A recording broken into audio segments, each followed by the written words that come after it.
Hello बच्चों, कैसे आप लोग। आज हम लोग प्रश्न वाली 2.4 को बनाने वाले हैं क्लास 6। ठीक है, क्लास 6 का JCERT बुक, JCERT बुक, ठीक है, उसको हम लोग सॉल्व करने वाले हैं। ये जो प्रश्न वाली 2.4 है, ठीक है, वस्तुनिष्ठ प्रश्न है, यानी कि ऑब्जेक्टिव प्रश्न है। ये बहुत इंपॉर्टेंट है, आने वाले एग्जामों में पूछे जा सकते हैं। ठीक है, इसको देख लीजिए। ठीक है, तो सबसे पहले देखिए, फर्स्ट नंबर का क्वेश्चन क्या पूछ रहा है। सबसे छोटी प्राकृतिक संख्या बताना है आपको। क्या 0 है, 1 है, 25 है, इनमें से कोई नहीं। तो सबसे छोटी प्राकृतिक संख्या क्या होगा, 0 होगा क्या, नहीं 1 होगा। ठीक है, तो बी नंबर हम लोग का सही हो जाएगा। 1 क्या है, सबसे छोटी प्राकृतिक संख्या है। अब हम आपको बता देना चाहते हैं कि जो 0 है, ठीक है, ये प्राकृतिक संख्या नहीं है, ये पूर्ण संख्या है। ठीक है, प्राकृतिक संख्या हम लोग कहाँ से काउंट होता है, 1 से काउंट होता है। 1 जैसे 1 2 3 4 5, ठीक है, ऐसे करके 100 अनंत तक जाता है प्राकृतिक संख्या, जिसको हम लोग गिन सकते हैं। ठीक है, अब देखिए इसके बाद पहला नंबर का बी नंबर सही, इसमें टिक कर लीजिए अपने बुक में। सेकंड देखिए, सबसे छोटी पूर्ण संख्या। अब हम बोले पूर्ण संख्या, पहले हम बोले थे प्राकृतिक संख्या 1, पूर्ण संख्या में क्या होगा बताइए, बी नंबर यानी कि 0। ठीक है, सबसे छोटी पूर्ण संख्या कौन है, 0 है। अब देखिए 2 नंबर समझ में आ गया, 0 इसका आंसर होगा। अब 3 नंबर में 117 गुना 0, अगर हम लोग किसी भी संख्या को अगर 0 से गुना करते हैं तो जो हम लोग का जो आंसर आएगा वो क्या आएगा, 0 आएगा। तो देखिए कौन सा ऑप्शन में 0 है, सी नंबर। तो सी नंबर को यहाँ पर टिक करेंगे, समझ में आ रहा है। अब इसके बाद देखिए यहाँ पर डिवाइड करना 0 से, अगर हम लोग, ठीक है, देखिए यहाँ पर अगर यहाँ पर 8 लिखते हैं और यहाँ पर 0 लिखते हैं, 0 से हम लोग डिवाइड करते हैं तो क्या होता बताइए, 0 ही होता। क्या होता है, 0 ही होता। तो इसका आंसर बी यानी कि सही हो जाएगा। अब इसके बाद 5 नंबर का, अब देखिए वही क्वेश्चन है जी। ठीक है, अगर डिवाइड करेंगे 7 से 0 को तो क्या होगा, 0 ही हो जाएगा। ठीक है, चलिए समझ में आ रहा है। इसके बाद देखिए बच्चों 6 नंबर, ठीक है, 6 नंबर का क्वेश्चन में क्या पूछ रहा है, 625 गुना 1, यानी कि 625 को अगर 1 से गुना करेंगे तो हम लोग आंसर क्या आएगा बताइए, 625 आएगा। एग्जाम्पल में यहाँ आपको बताने वाले हैं। देखिए अगर हम लोग यहाँ पर 25 लिखते हैं, 25 को 1 से अगर हम लोग गुना करेंगे तो यहाँ पर क्या आ जाएगा, 25 ही आ जाएगा। उसी तरह अगर हम लोग देखिए यहाँ पर 625 को अगर 1 से अगर हम लोग क्या करेंगे, गुना करेंगे तो यहाँ पर हम लोग का 625 आएगा। तो हम लोग का 625 आंसर हो गया, समझ में आया। चलिए अब इसके बाद देखिए 7 नंबर का क्वेश्चन क्या पूछ रहा है। 7 नंबर का क्वेश्चन पूछ रहा है, इनमें से कौन योज तत्सम एडिटिव आइडेंटिटी है। ठीक है, अब हम लोग समझेंगे योज तत्सम का मतलब होता क्या है जी।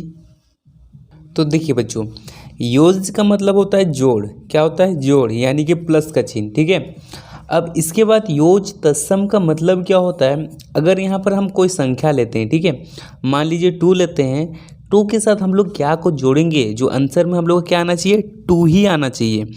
अगर मान लीजिए 2 के साथ अगर हम लोग 1 जोड़ते हैं तो आंसर में हम लोग का 3 आ जाएगा। ठीक है, अगर हम लोग 2 के साथ 2 जोड़ते हैं तो आंसर में हम लोग का 4 आ जाएगा। लेकिन हम लोग को आंसर में क्या करना है, 2 ही लाना है। 2 में हम लोग क्या जोड़ेंगे, अगर 2 में हम लोग क्या जोड़ेंगे, जो हम लोग का 2 ही आएगा, यानी कि 0 जोड़ेंगे तो 0 यहाँ पर क्या हो जाएगा, योज तत्सम होगा। तो देखिए 2 और 0 को जोड़े तो क्या आया, 2 ही आया। ठीक है, समझ में आया। तो यहाँ पर योज तत्सम का मतलब है किसी भी संख्या को, ठीक है, किसी भी संख्या को 0 के साथ जोड़ेंगे तो उसका जो आंसर होगा वो सेम ही होगा। यहाँ पर 2 था, 2 ही होगा। ठीक है, 3 यहाँ पर मान लीजिए सपोज दैट 3 है तो यहाँ पर भी 3 ही होगा।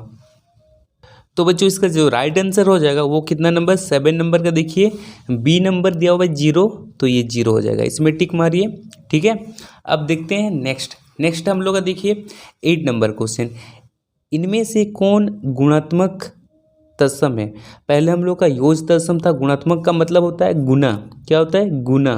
ठीक है, तो हम लोग देखेंगे अगर वैसी संख्या से गुना करेंगे जो सेम ही आ जाएगा। ठीक है, अगर मान लीजिए यहाँ पर 2 से, ठीक है, 2 से अगर 1 को गुना करेंगे तो हम लोग का 2 आ गया, आया ना। तो यहाँ पर जो 1 होगा, ठीक है, 1 होगा, ये क्या होगा, गुणात्मक तत्सम होगा।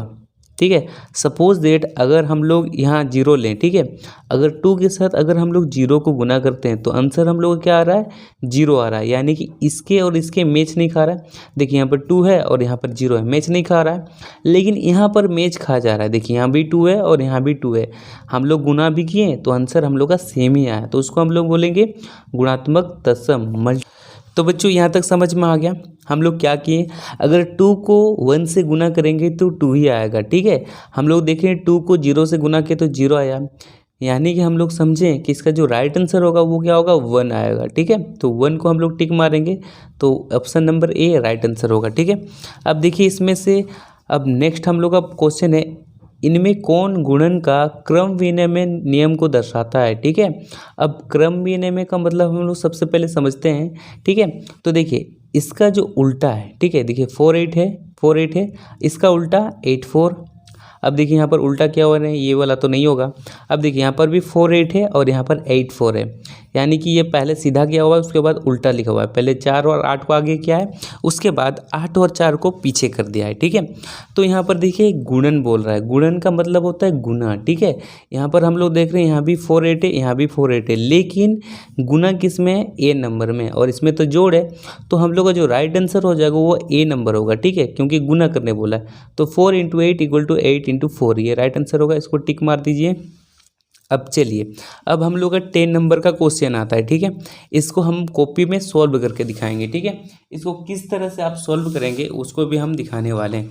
चलिए ये देखिए पेज है, अब यहाँ पर बनाएंगे 170, ठीक है, × 7, फिर उसके बाद प्लस है 170 × 6, ये क्वेश्चन है ना।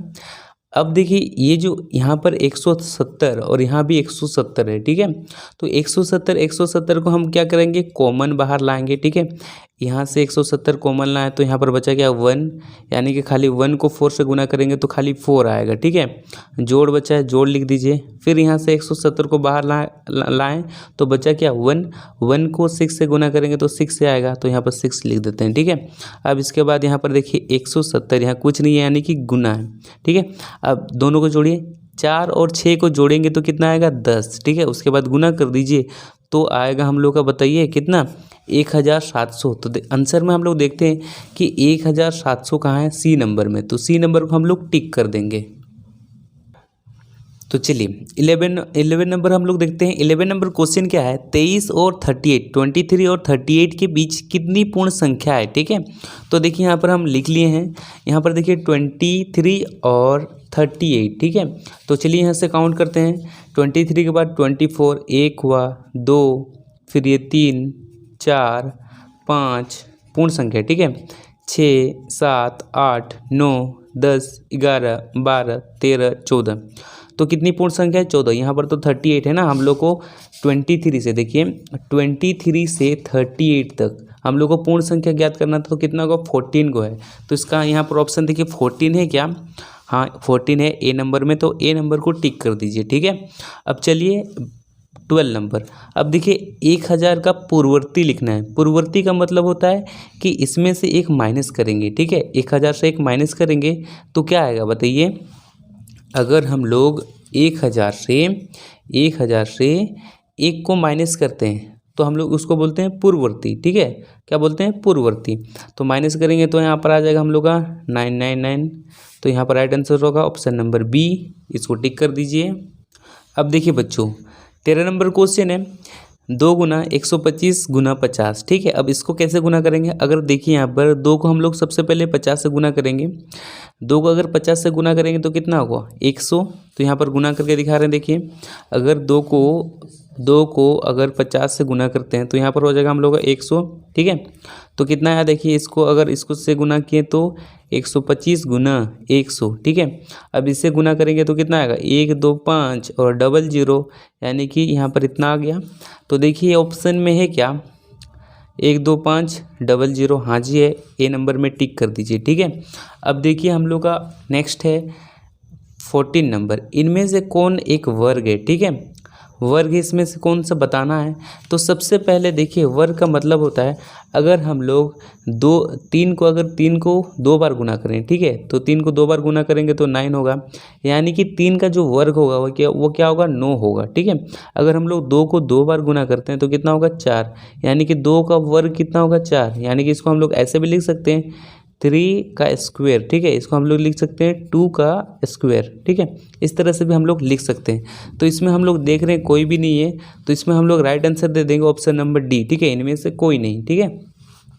अब देखिए, अब 15 नंबर का पूछा गया है 168 प्लस 329 इक्वल टू 329 प्लस 168, इनमें से कौन सा गुण है। हम लोग देख रहे हैं 50 नंबर का जो क्वेश्चन है वो 9 नंबर की तरह ही पूछा गया है, ठीक है। तो देखिए यहाँ पर बोला गया है, यहाँ पर प्लस में बोला गया है, ठीक है, तो ये 168 इधर है, फिर इधर भी 168 है, लेकिन ये वाला पहले देखिए यहाँ फर्स्ट है और इधर लास्ट है, उल्टा कर दिया, क्या किया उल्टा कर दिया। इसको हम लोग बोलते हैं क्रम विनिमय गुण, ठीक है, क्या बोलते हैं इसको क्रम विनिमय गुण। समझ में आया, चलिए अच्छी बात है। अगर वीडियो अच्छा लगा तो वीडियो को ज़रूर लाइक कीजिए। मिलते हैं नेक्स्ट वीडियो में, आज के लिए बस इतना ही। जय हिंद, जय भारत।